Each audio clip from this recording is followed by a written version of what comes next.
Siang yang terik di jalanan Medan berubah menjadi panggung keadilan yang tak terduga saat seorang pria tua pengendara sepeda motor ditindas oleh oknum polisi yang sewenang-wenang. Namun, apa yang terjadi selanjutnya benar-benar mengejutkan semua orang yang menyaksikannya. Inilah kisah nyata tentang sebuah keberanian sunyi yang berhasil mengguncang jalanan ibu kota Sumatera Utara di tengah panasnya mentari yang membakar tanpa ampun. Menyusuri padatnya Jalan Sisingamangaraja, salah satu urat nadi kota Medan yang selalu hiruk-pikuk oleh klakson dan deru mesin, melaju seorang pria paruh baya bernama Opung Togu. Usianya mungkin sudah mendekati 60 tahun, namun derap langkah hidupnya tak pernah sekalipun melambat. Ia duduk dengan punggung tegap di atas sepeda motor Matic Honda Beat berwarna hitam legam, yang meluncur dengan tenang namun pasti di sela-sela arus lalu lintas yang padat dan semrawut. Ia bukanlah sosok yang mencolok, namun ada wibawa yang terpancar dari kesederhanaannya.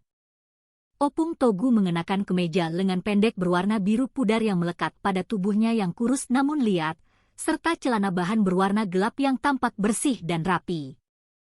Meskipun rambutnya sudah banyak dihiasi uban dan kulitnya legam terbakar matahari khas pekerja keras, tatapan matanya tajam, memancarkan ketenangan dan keyakinan yang mendalam. Seolah-olah kedua matanya menyimpan arsip cerita panjang yang belum pernah ia tuturkan pada dunia. Ia bukan orang penting, bukan seorang pejabat, bukan pula seorang pengusaha kaya raya. Tetapi, ia adalah gambaran sejati dari warga biasa yang jujur, yang terbiasa berjalan lurus bahkan ketika berada di tengah jalanan yang paling bengkok sekalipun. Tubuhnya tidak memamerkan kemewahan apapun. Namun, cara ia memegang stang motor, cara matanya yang waspada mengamati setiap sudut jalan, menunjukkan bahwa ia bukanlah pengendara sembarangan. Ada ketegasan dalam setiap gerakannya, ada kewaspadaan yang seolah melekat secara alami, mungkin terbentuk dari tempaan pengalaman hidup yang panjang dan penuh tantangan. Orang-orang di sekitarnya mungkin tidak akan memperhatikannya untuk kedua kali. Ia hanya satu dari ribuan wajah yang berjuang di bawah terik matahari Medan. Tapi siapa sangka, pria tua ini bukanlah sekadar kakek biasa. Di balik sosoknya yang tampak ringkih, tersimpan sebuah kekuatan yang tak terlihat oleh mata telanjang dan harga diri yang tak akan pernah bisa ditukar dengan rupiah atau gertakan sekalipun. Opung Togu bukan hanya seorang pengendara motor tua di tengah kota. Ia adalah lambang dari keberanian yang sunyi, keberanian untuk tidak pernah tunduk pada ketidakadilan, bahkan ketika ia tahu betul risiko yang akan dihadapinya. Ketika ia melintasi jalanan Medan hari itu, ia tidak membawa niat untuk mencari masalah. Ia hanya menjalani harinya seperti biasa. Mungkin ia hendak pergi ke pasar, atau mungkin hendak mengunjungi cucunya. Namun, takdir pada siang yang membakar itu telah menempatkannya dalam sebuah ujian yang hanya bisa dilewati oleh mereka yang memiliki prinsip yang teguh. Bukan karena kekuatan fisik, melainkan karena kekuatan karakter. Dan itulah yang membedakan Opung Togu dari kebanyakan orang. Siang itu, kota Medan berada dalam ritme paling sibuknya. Matahari menggantung tinggi di langit biru yang nyaris tanpa awan, terasa seperti bola api raksasa yang menyengat kulit siapapun yang berani beraktivitas di luar ruangan. Aspal jalanan tampak berkilauan, memantulkan gelombang panas yang membuat pandangan dari kejauhan tampak bergetar. Jalanan utama dipenuhi oleh arus kendaraan dari segala penjuru. Sepeda motor meliuk-liuk rapat, mobil-mobil saling berebut jalur, dan angkot-angkot berwarna-warni berhenti seenaknya untuk menaikkan dan menurunkan penumpang, menciptakan simpul kemacetan yang seolah tak pernah terurai. Suara klakson yang saling bersahutan menjadi musik latar harian, berpadu dengan raungan mesin, teriakan para juru parkir, dan panggilan para kenek angkot. Asap kendaraan yang pekat menggumpal di udara, menciptakan selimut kabut tipis yang membuat napas terasa lebih berat dan sesak. Inilah wajah Medan yang keras, jujur, dan tanpa basa-basi. Sebuah kota tempat di mana setiap orang harus sigap dan tangkas, atau akan tertinggal dan tergilas oleh roda waktu yang berputar cepat. di sepanjang trotoar, kesibukan tak kalah riuh. Para pejalan kaki berusaha menyeberang di antara celah-celah kendaraan yang bergerak lambat, sebagian berlari-lari kecil sambil menutupi wajah dari debu dan panas yang menyengat. Di bawah payung-payung lusuh, para pedagang menjajakan minuman dingin, lontong sayur, dan buah potong yang tampak segar meskipun dikelilingi oleh kepulan asap knalpot. Beberapa preman berkedok juru parkir liar berdiri di antara bayangan ruko, mengawasi calon pelanggan, sambil memberikan isyarat tangan kepada pengendara yang kebingungan mencari tempat. Setiap orang sibuk dengan urusannya masing-masing. Nyaris tak ada yang peduli satu sama lain, seolah waktu yang mereka miliki hanya cukup untuk diri mereka sendiri. Kota ini tidak pernah memberikan jeda, mereka yang lemah akan tersisih, sementara yang kuat harus terus bergerak maju. Di tengah semua hiruk-pikuk itu, Opung Togu adalah bagian dari denyut nadi kota yang terus berdetak tanpa henti. Ia melaju dengan kecepatan sedang, namun pasti, di atas motor tuanya. Ia menyatu dengan keramaian, tetapi tak pernah larut di dalamnya. Tidak ada yang memperhatikannya secara khusus, ia hanyalah seorang pria tua di atas sepeda motor seperti ribuan lainnya. Tapi justru disitulah letak kekuatan tersembunyi kota ini. Setiap individu menyimpan ceritanya sendiri, dan tidak semuanya bisa dinilai dari penampilan luar. Di balik panas yang membakar, di balik wajah-wajah lelah yang bergegas, Medan menyimpan momen-momen tak terduga yang bisa berubah menjadi sebuah sejarah kecil. Dan pada siang itu, saat ribuan roda berputar tanpa henti, tak seorang pun tahu bahwa satu pertemuan yang tidak direncanakan akan segera terjadi, dan kota ini akan menjadi saksi bisunya. Saat Opung Togu melintasi sebuah ruas jalan utama yang panas dan padat di jantung kota Medan, tiba-tiba pandangannya menangkap beberapa orang polisi yang berdiri di tepi jalan. Mereka tidak terlihat seperti sedang mengatur lalu lintas atau membantu warga yang kesulitan. Mereka hanya berjajar dengan kaku, berdiri di sisi jalan dengan sikap yang terasa janggal dan mencurigakan. Tidak ada plang atau papan pengumuman, tidak ada spanduk yang memberitahu bahwa sedang ada razia resmi yang digelar.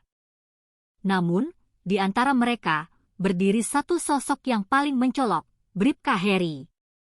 Seorang polisi bertubuh gempal dengan rompi hijau menyala yang tampak ketat membungkus tubuhnya yang bulat, seragam lengkap, dan topi yang sengaja dikenakan sedikit miring seolah untuk memberikan kesan lebih berkuasa. Wajahnya tampak santai, namun mata kecilnya yang tajam menyapu setiap kendaraan yang lewat, persis seperti predator yang sedang sabar menunggu mangsa lengah. Dengan langkah yang terkesan malas namun penuh dengan aura kekuasaan, Bribka Heri menyetop beberapa pengendara secara acak.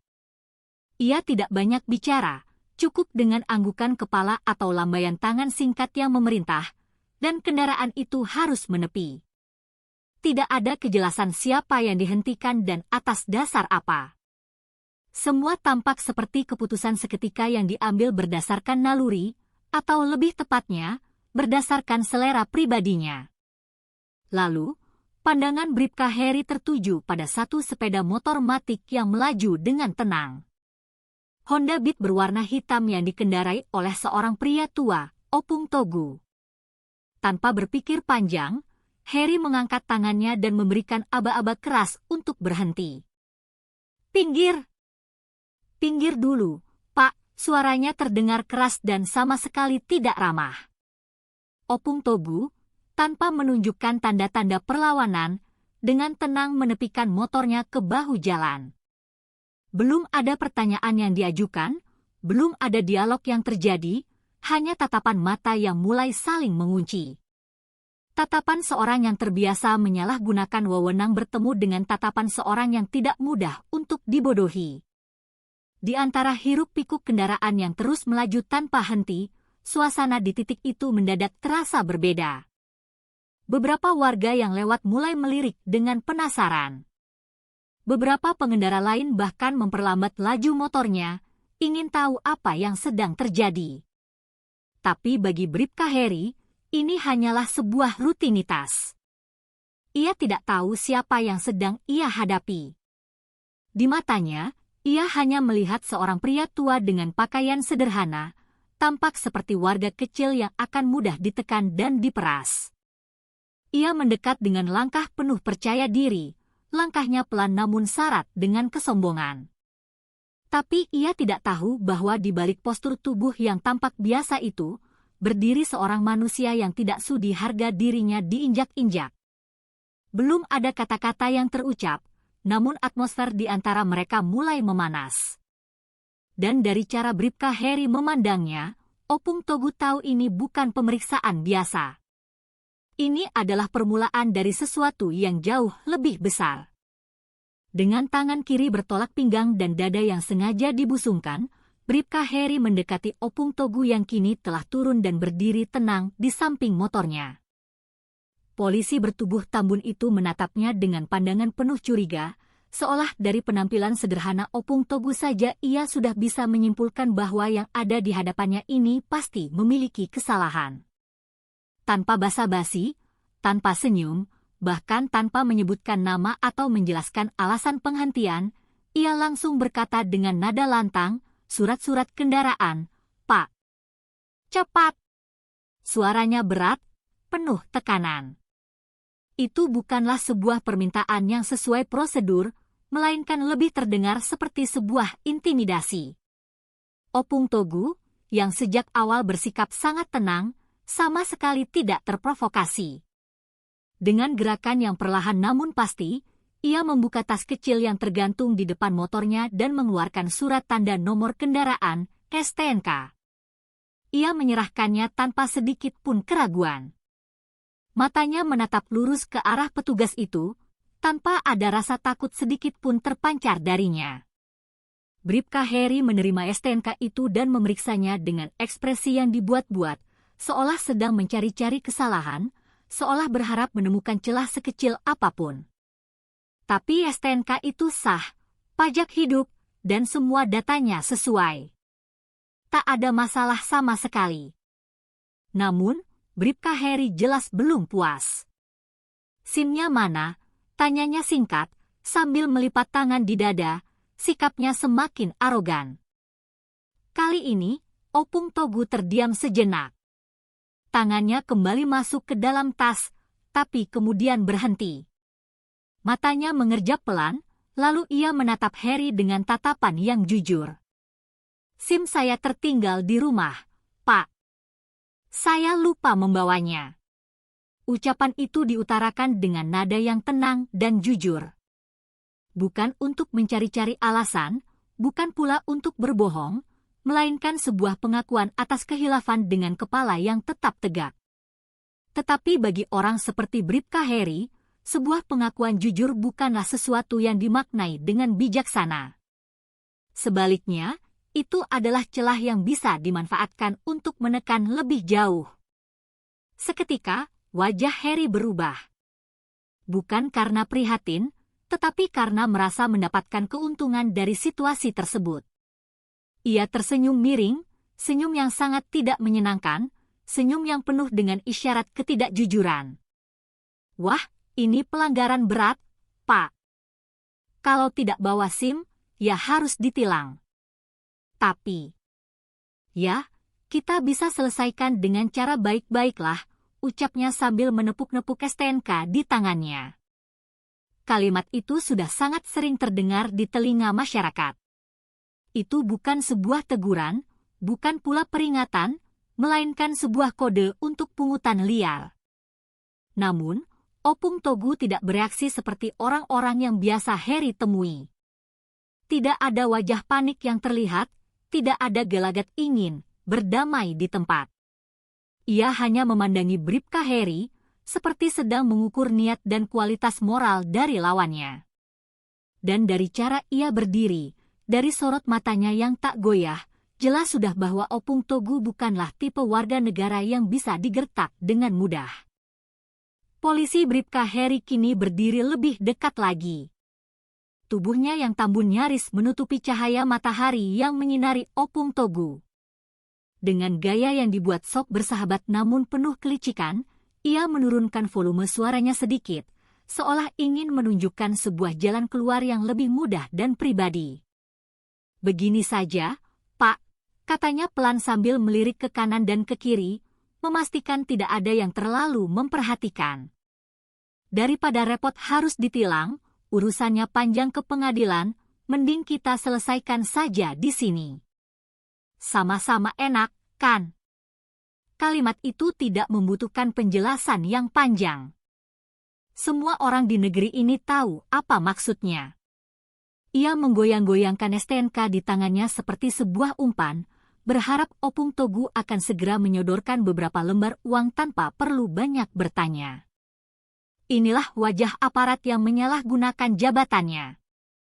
Bukan lagi seorang penegak hukum, melainkan seorang pemalak berseragam di tengah panasnya kota Medan, di antara peluh yang bercucuran dan debu yang beterbangan. Tindakan Bribka Heri adalah gambaran nyata dari kejahatan kecil yang dibungkus dalam formalitas seragam. Namun, yang ia hadapi hari itu bukanlah warga biasa yang bisa ditakut-takuti dengan mudah. Opung Togu menatapnya lurus, tidak gentar sedikit pun. Ia tahu betul apa yang sedang terjadi, dan ia tahu bahwa memberikan uang kepada oknum semacam ini hanya akan memperpanjang rantai ketidakadilan yang selama ini menjerat warga kecil. "Maaf, Pak Polisi," ucapnya dengan nada datar namun penuh ketegasan yang tak terbantahkan. "Saya tidak membawa SIM. Itu benar kesalahan saya. Dan saya siap menerima sanksi sesuai dengan aturan yang berlaku. Tapi, kalau Bapak meminta uang tanpa melalui proses yang resmi, saya tidak akan memberikannya." Suara itu tidak terdengar keras, namun setiap katanya menghantam telinga Bribka Heri seperti palu godam. Karena di balik kalimat sederhana itu, terkandung sesuatu yang sangat langka di jalanan, integritas. Sebuah sikap yang tidak bisa dibeli dengan amplop, sebuah prinsip yang tidak bisa ditukar dengan rasa takut. Opung Togu menolak bukan karena ia ingin berdebat atau mencari masalah, tetapi karena nuraninya tahu, jika ia tunduk hari ini, maka kebenaran tidak akan pernah punya tempat untuk berdiri. Bribka Heri terdiam sejenak, matanya menyipit, senyum liciknya menghilang seketika. Ia tidak menyangka akan dilawan, terlebih oleh seorang pria tua yang dari penampilannya tampak tidak punya kuasa apa-apa.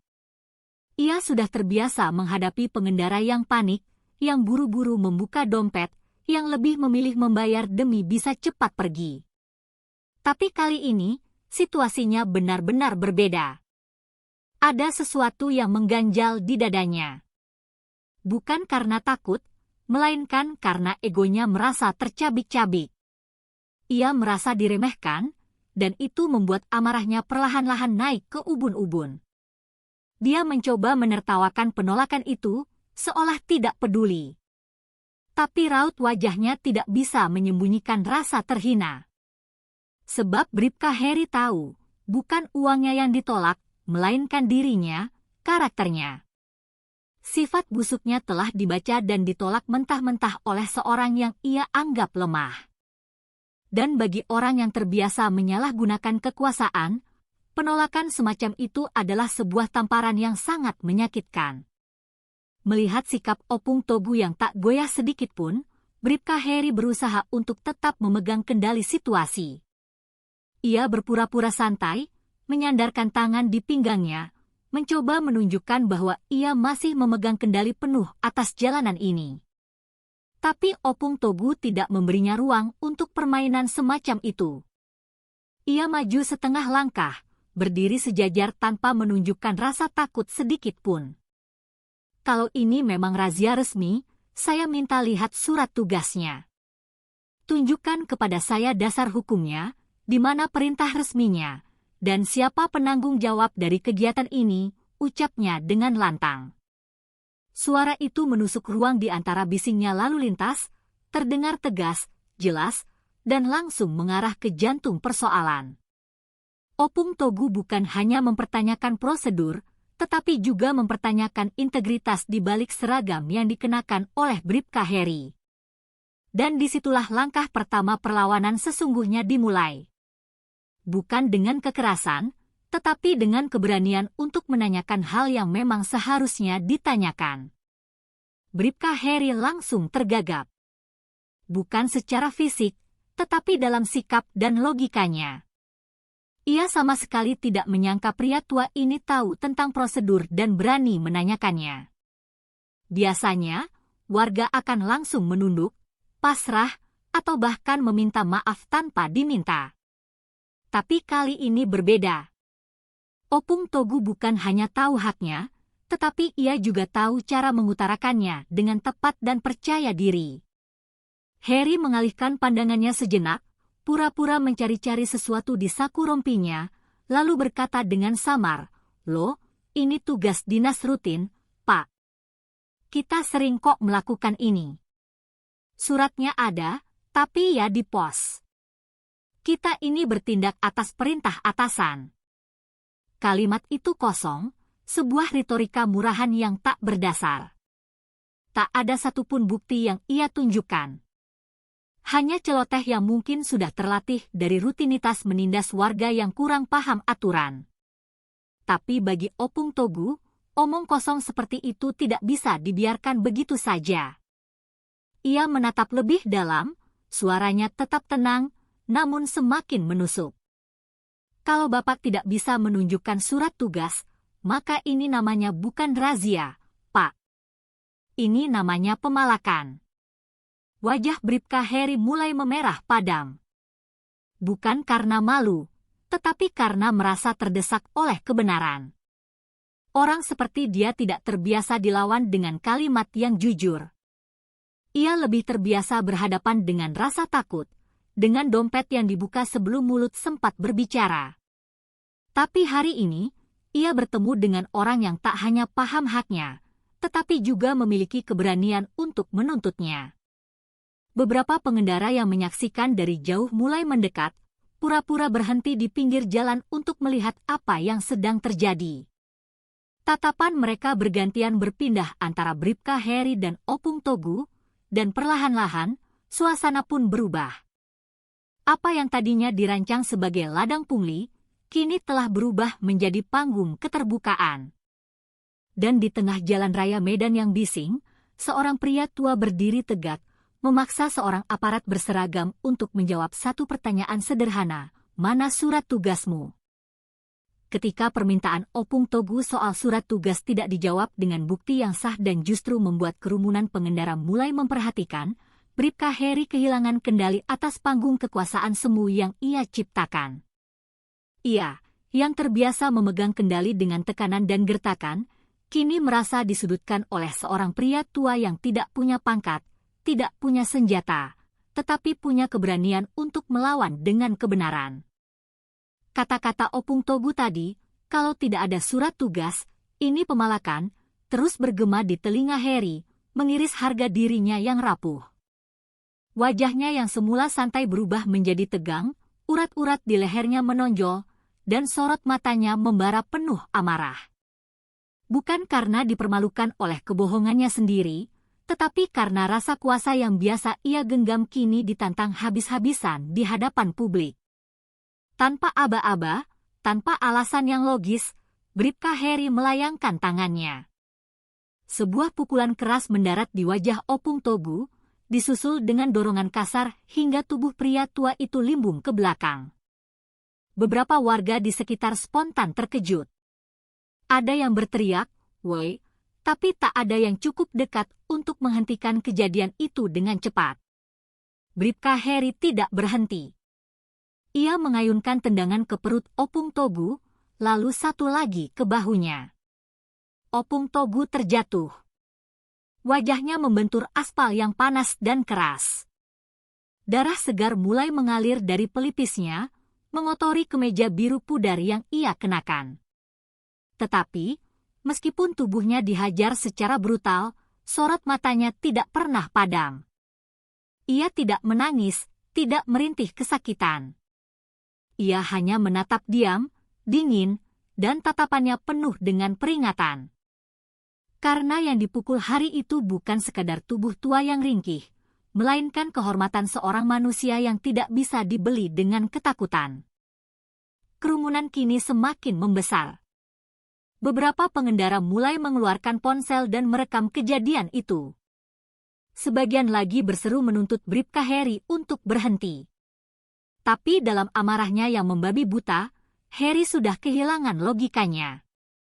Ia bukan lagi seorang aparat negara, ia hanyalah sosok arogan yang dipermalukan oleh kejujuran dan membalasnya dengan kekerasan. Ia berpikir kekerasan bisa menundukkan harga diri, seperti yang biasanya terjadi. Tapi kali ini, ia salah besar. Opung Togu, yang tubuhnya kini berlumuran darah dan pakaiannya kotor oleh debu jalanan, perlahan-lahan duduk, menopang tubuhnya dengan satu tangan. Ia tidak melawan, belum. Tapi dari sorot matanya, semua orang yang melihat tahu bahwa urusan ini belum selesai. Dan Bribka Heri, dalam kebutaannya, tidak sadar bahwa ia baru saja melewati batas yang seharusnya tidak pernah ia sentuh. Di tengah luka dan darah yang mengalir di wajahnya, Opung Togu tetap tidak bergerak membabi buta. Ia duduk di atas aspal dengan satu lutut ditekuk, tangannya menopang tubuh yang sempat terguncang hebat. Napasnya terdengar berat, bukan karena ia lemah, tetapi karena ia sedang meredam gelombang amarah yang mulai mendidih dari dalam dadanya. Matanya menyapu sekeliling. Warga semakin mendekat, beberapa di antara mereka menyorotkan kamera ponsel ke arahnya. Sebagian tampak cemas dan marah.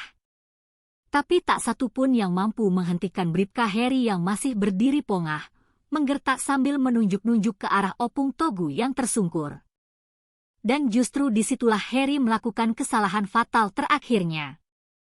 Ia menyepelekan seorang pria yang tidak membalas pukulan dengan tergesa-gesa. Ia tidak sadar bahwa diamnya Opung Togu bukanlah pertanda menyerah, melainkan sebuah peringatan terakhir. Dengan satu gerakan yang terasa lambat namun penuh tenaga, Opung Togu bangkit dari tanah. Tubuhnya kembali berdiri tegak, meskipun penuh dengan debu dan noda darah. Dan dari cara ia berdiri, semua orang bisa merasakan sesuatu telah berubah. Tatapannya kini dingin, setajam mata elang, tanpa ada getaran sedikit pun. Tangan kanannya mengepal perlahan di sisi tubuhnya. Bribka Heri sempat mundur setengah langkah. Instingnya menangkap bahaya, tapi semuanya sudah terlambat. Dalam sekejap mata, Opung Togu melayangkan satu pukulan telak yang menghantam langsung ke wajah Bribka Heri. Pukulan itu tidak sembarangan. Itu bukan gerakan orang awam. Itu adalah pukulan seseorang yang pernah tahu bagaimana cara bertarung dengan benar. Dentuman tinjunya yang padat disertai suara retak, dan darah langsung memuncrat dari hidung Bribka Heri, seperti semburan kemarahan yang telah lama tertunda.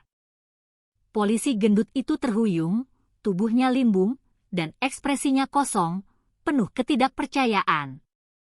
Ia tidak hanya terpukul secara fisik, tetapi juga terguncang oleh kenyataan pahit bahwa kekuasaannya yang semu baru saja dipatahkan dalam satu hentakan keras. Kerumunan sontak heboh. Beberapa orang berseru kaget. Yang lain bersorak, tak percaya dengan apa yang baru saja mereka saksikan. Seorang kakek yang semula dihajar tanpa perlawanan, kini berdiri sebagai sosok yang tak tergoyahkan.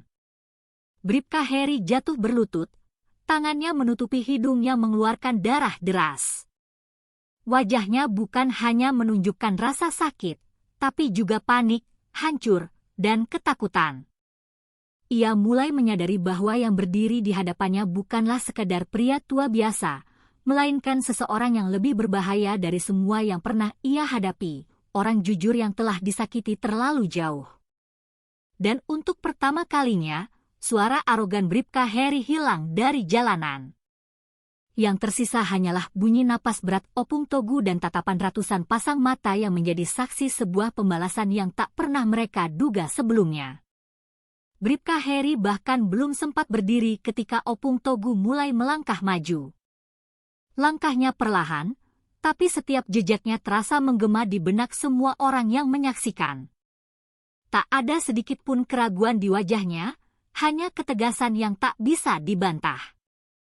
Tubuhnya yang penuh luka dan darah justru memancarkan aura kekuatan yang luar biasa. Di hadapan kerumunan yang terdiam membeku, ia berdiri tepat di depan tubuh Bribka Heri yang sedang tersungkur tak berdaya. Dengan satu tangan, Opung Togu meraih kerah seragam polisi itu. Tangan satunya dengan sigap menggenggam ikat pinggang di belakang punggung Heri. Lalu, dalam sebuah gerakan yang seolah bertentangan dengan logika usia dan tampilan fisiknya, Opung Togu mengangkat tubuh gempal Heri ke udara. Perlahan, mantap, tanpa goyah sedikit pun. Sorak-sorai dan teriakan terkejut meledak dari para penonton yang tak percaya dengan apa yang mereka lihat. Seorang pria tua, yang beberapa menit lalu dihajar tanpa ampun, kini mengangkat tubuh seorang polisi yang jauh lebih besar darinya ke atas kepalanya. Bribka Heri menggeliat, mencoba melepaskan diri, tapi kekuatan di balik kedua tangan Opung Togu tak bisa ditandingi. Seolah seluruh kemarahan yang ia simpan, bukan hanya untuk dirinya sendiri, tapi untuk semua warga yang pernah ditindas, dimaki, dan dipalak oleh kuasa semu berseragam, meledak dalam satu aksi yang mustahil untuk dilupakan. Kamera-kamera ponsel merekam setiap detiknya. Orang-orang berseru, bersorak, bahkan ada yang hanya bisa ternganga, tak bisa berkata apa-apa. Mereka menyaksikan sesuatu yang melampaui sekadar pembalasan. Ini adalah penegakan harga diri yang dilakukan bukan dengan dendam, tetapi dengan keberanian yang mutlak. Opung Togu menahan tubuh Heri selama beberapa detik di atas kepalanya, lalu perlahan menurunkannya kembali ke tanah. Bukan menjatuhkannya secara brutal, tapi cukup keras untuk membuat pesannya sangat jelas. Kau tidak lebih tinggi dari siapapun. Ketika tubuh Heri menyentuh tanah, bukan hanya fisiknya yang runtuh, tapi seluruh wibawa palsunya hancur berkeping-keping. Ia kini bukan lagi seorang polisi yang disegani, melainkan sosok memalukan yang baru saja diangkat ke langit dan dijatuhkan kembali ke bumi oleh tangan keadilan rakyat. Opung Togu berdiri di atas aspal jalanan. Tubuhnya diam, dadanya naik turun, sementara semua mata tertuju padanya. Bukan lagi dengan iba, tetapi dengan rasa hormat yang lahir dari sebuah keberanian langka. Dan di tengah panasnya kota Medan, sebuah sejarah baru telah tercetak di jalanan itu. Bukan karena senjata, bukan karena pangkat, tapi karena satu orang berani mengatakan, cukup. Tubuh Bribka Heri tergeletak lemah di aspal. Napasnya memburu, tangannya gemetar menahan rasa malu yang tak mungkin lagi bisa ia sembunyikan. Seragamnya kini berantakan, wajahnya memar dan berlumuran darah. Tapi bukan itu yang paling menyakitkan. Yang menusuknya lebih dalam adalah tatapan puluhan pasang mata yang kini melihatnya tanpa rasa hormat sedikit pun. Ia tak lagi berdiri sebagai penegak hukum, tetapi sebagai simbol arogansi yang telah dikalahkan oleh kebenaran. Di sekelilingnya, warga mulai mendekat. Ada yang bersorak, ada yang mencemooh, dan tak sedikit yang terus merekam dengan ponsel sambil berseru, lawan yang kayak gitu, Pung, atau akhirnya ada juga yang berani. Sorakan itu bukan hanya perayaan kemenangan Opung Togu, tetapi juga sebuah ungkapan kelegaan, pelepasan dari ketakutan yang selama ini telah membungkam banyak mulut. Bribka Heri, yang selama ini terbiasa menggertak dengan jabatannya, kini hanya bisa menunduk pasrah. Suaranya bergetar ketika akhirnya ia bersimpuh di hadapan Opung Togu dan berkata lirih, "Maaf, Pak. Saya salah. Saya minta maaf." Tangisnya pecah, bukan karena luka fisik, melainkan karena kehancuran harga diri yang selama ini ia bangun dari topeng kekuasaan. Air matanya jatuh bercampur dengan keringat dan debu jalanan, menjadi saksi bisu betapa kekuasaan yang disalahgunakan tak akan pernah bertahan lama. Opung Togu tidak berkata apa-apa. Ia hanya berdiri tegak, menatap Heri dengan tatapan yang datar, tanpa ada rasa dendam yang tersisa. Karena bagi orang yang menjunjung tinggi kehormatan, kemenangan sejati bukanlah saat musuh telah tumbang, tetapi saat kebenaran bisa berdiri tegak tak tergoyahkan. Dan hari itu, kebenaran berdiri gagah di tengah jalan raya, tegas, keras, dan tak bisa lagi dibungkam. Kerumunan perlahan mulai membubarkan diri, tetapi cerita itu sudah terlanjur menyebar lebih cepat dari api. Video-video kejadian tersebar luas di media sosial, menjadi bahan perbincangan hangat di warung-warung kopi, grup WhatsApp, bahkan menjadi berita utama di portal berita lokal. Nama Opung Togu mulai disebut-sebut di seluruh penjuru kota. Bukan sebagai korban, tetapi sebagai seorang pahlawan, simbol keberanian warga kecil dalam melawan ketidakadilan. Di tengah kerasnya jalanan kota Medan, satu peristiwa telah mengubah cara pandang banyak orang bahwa ketegasan, keberanian, dan kebenaran, jika digenggam dengan erat, bisa mengguncang siapapun, termasuk mereka yang selama ini merasa berdiri di atas hukum. Dan pada akhirnya, yang menang bukan hanya Opung Togu, tetapi semua orang yang selama ini hanya bisa memilih diam dan